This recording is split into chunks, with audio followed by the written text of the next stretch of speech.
नमस्कार, मैं हूं केशव तिवारी और अलग अंदाज में रहती हैं खबरें हमारी। विंध्य क्षेत्र के अंदर स्वार्थी और मौका परस्त लोग जातिवाद का जहर बोने में कोई कमी नहीं करते। बावजूद इसके यदि जमीनी हकीकत पर जाएंगे तो आंकड़े चिल्ला चिल्ला कर, गला फाड़ फाड़ कर जातिवाद के विरुद्ध है। विंध्य क्षेत्र के अंदर 30 विधानसभा सीट है, जिसमें उमरिया, अनूपपुर और शहडोल जिले में अधिकांश सीटें सुरक्षित हैं। 2 दशक पहले तक विंध्य क्षेत्र में कांग्रेस का दबदबा था, लेकिन बीते 2 दशक से आम जनता कांग्रेस की वास्तविकता समझ चुकी है, जिसके चलते पहले जैसा आशीर्वाद जनता अब कांग्रेस को नहीं देती। अब वही लोग कांग्रेस से चुनाव जीत पाते हैं जिनका जनता के साथ जीवंत संपर्क होता है। सच्चाई है कि उनके ऊपर जातिवाद का ठप्पा चाहे जिस तरीके से जो भी लगा दे, लेकिन यदि वे जातिवाद की राजनीति करते तो शायद विधायक नहीं होते।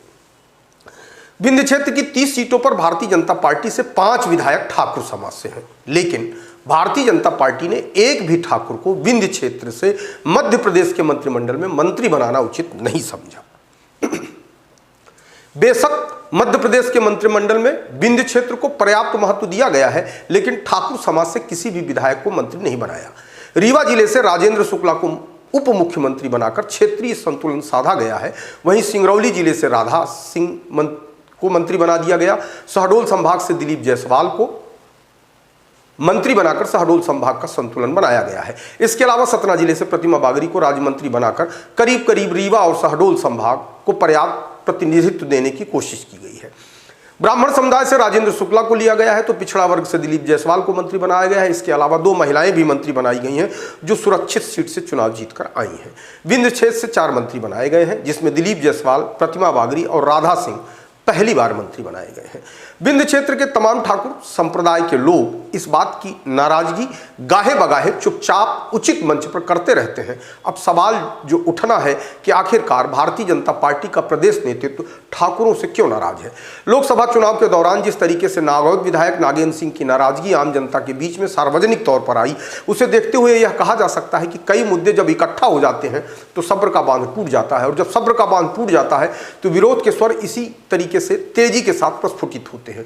नागेंद्र सिंह मध्य प्रदेश के चुनिंदा विधायकों में एक हैं, जो जनसंघ के जमाने से एक ही विचारधारा के साथ जुड़कर राजनीति कर रहे हैं। और जब कोई व्यक्ति पार्टी के लिए इस तरीके से समर्पित होता है तो उसे अपनी उपेक्षा तो बुरी लगती ही है। मंत्रिमंडल बनाया गया तो नागेंद्र सिंह की उपेक्षा कर दी गई।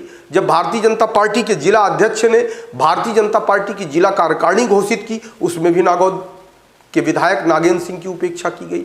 अब नागौद क्षेत्र में किसी व्यक्ति को पार्टी में शामिल करना है तो कम से कम क्षेत्र के विधायक से तो पूछ लेना चाहिए, लेकिन लोग क्षेत्रीय विधायक को इतनी तवज्जो भी नहीं देना चाहते, तो निश्चित तौर पर गुस्सा तो जायज है। लेकिन भारतीय जनता पार्टी की रीति नीति, अनुशासन और सिद्धांतों से जो बंधा होता है वह व्यक्ति नाराज होकर घर तो बैठ जाता है, लेकिन कभी भी सड़क पर कोई ऐसी बयानबाजी नहीं करता जिसके चलते विपक्षी दल को कोई हमला करने का बड़ा मौका मिले।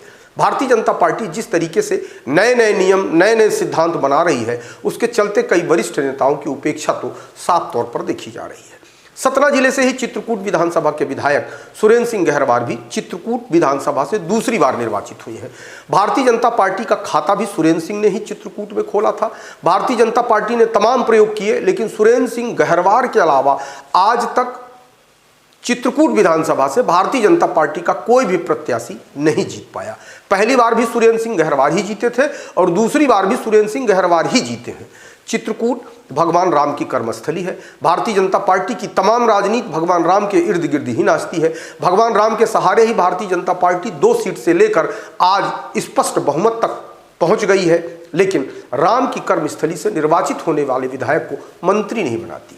विधायक बनने के बाद कौन मंत्री नहीं बनना चाहता, लेकिन पहली बार के निर्वाचित विधायक मंत्री बन रहे हैं और जो वर्षों से संघर्ष और जनता के बीच में लगातार जनता की सेवा भी कर रहे हैं और क्षेत्र का विकास करने की नीयत भी है उनकी, उन्हें मंत्री नहीं बनाया जा रहा है। कहीं न कहीं इस बात का अफसोस सुरेंद्र सिंह गहरवार को भी है, लेकिन भारतीय जनता पार्टी में कई बार मन का अफसोस जुबां पर नहीं आता। सतना जिले से ही तीसरे ठाकुर समुदाय के विधायक हैं विक्रम सिंह विक्की, जो रामपुर बघेलान से दूसरी बार विधायक निर्वाचित हुए हैं।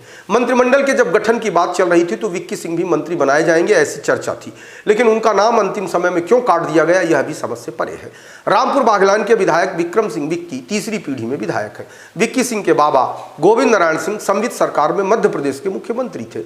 विक्की सिंह के पिता स्वर्गीय हर्ष नारायण सिंह भारतीय जनता पार्टी की सरकार में मंत्री रह चुके हैं। राजनीति का ककहरा विक्की सिंह ने पालने में ही सीखा। तमाम योग्यता और क्षमता होने के बाद भी जब किसी भी व्यक्ति को मंत्री नहीं बनाया जाता तो तकलीफ तो होती है, और विधायक से ज्यादा तकलीफ उसके समर्थकों को होती है।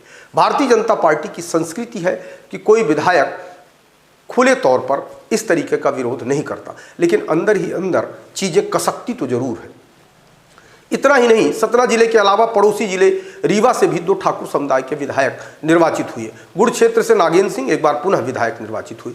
उम्र के जिस पड़ाव पर हैं उन्हें कायदे से मंत्री बनाकर उनका सम्मान करते हुए अगले विधानसभा चुनाव के समय उनकी जोरदार विदाई करनी चाहिए, लेकिन ऐसा नहीं किया गया। कुछ लोग ऐसा भी कहते हैं कि नागेंद्र सिंह कांग्रेस से आए हैं इसलिए उन्हें मंत्री नहीं बनाया गया। तो ऐसे तो मध्य प्रदेश के मंत्रिमंडल में तमाम लोग हैं जो कांग्रेस से आए हैं और मंत्री भी हैं। नागेंद्र सिंह के अलावा सिरमौर विधानसभा से दिव्यराज सिंह तीसरी बार चुनाव जीते हैं। दिव्यराज सिंह भी रीवा राज घराने से आते हैं। दिव्यराज सिंह के पिता पुष्पराज सिंह कांग्रेस की सरकार में मंत्री रहे हैं। दिव्यराज सिंह के बाबा मार्तंड सिंह रीवा से कई बार सांसद रह चुके हैं। उम्मीद की जा रही थी कि ठाकुर समुदाय से किसी न किसी व्यक्ति को विंध्य क्षेत्र से मंत्री बनाया जाएगा, लेकिन जिस तरीके से भारतीय जनता पार्टी ने विंध्य के ठाकुर समुदाय की उपेक्षा करते हुए किसी को मंत्री नहीं बनाया, उसकी कसक कहीं न कहीं इस समाज को तो है। पूरे देश के अंदर मोदी लहर चल रही है, लेकिन कई बार कुछ छोटी छोटी बातें जो बड़ी बन जाती हैं तो लहर भी कई बार लहराने लगती है। विंध्य क्षेत्र में ठाकुर समुदाय के विधायक नागेंद्र सिंह को छोड़कर कोई भी अभी तक खुले तौर पर विरोध करता हुआ तो नहीं दिखाई पड़ा, और शायद विरोध करेगा भी नहीं, लेकिन उपेक्षा की पीड़ा किसे नहीं होती। यदि समय रहते इस तरीके की उपेक्षा को सम्मान में तब्दील नहीं किया गया तो विरोध का स्वर कब ताकतवर तरीके से ज्वालामुखी बन जाएगा कुछ कहा नहीं जा सकता। आपको हमारी खबरें कैसी लगती हैं कमेंट बॉक्स में आके कमेंट कर सकते हैं, लाइक कर सकते हैं, शेयर कर सकते हैं। और यदि आपको विशाल खबर की खबरें अच्छी लगती हैं तो विशाल खबर चैनल को सब्सक्राइब कर हमें अपना आशीर्वाद जरूर प्रदान करें।